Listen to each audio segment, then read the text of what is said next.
Okay, so I bought this multi-tool from AliExpress. It's not too bad, but there's a few things I noticed about it. You notice some scratches here. Hey, it looks like it also, and some grease is coming out of it, but when I open and close it, it feels kind of rough. And then if you look at the cutters, you can see that it looks like someone had cut something in it and got dented in. I don't know if that camera can see that. So, I don't know if this is plastic or metal, but if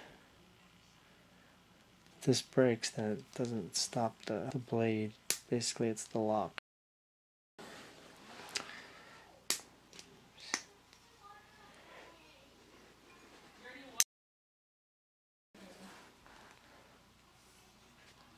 So if the lock breaks, then that goes back.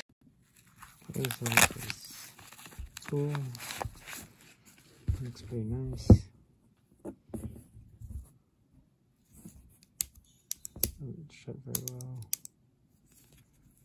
but not too bad.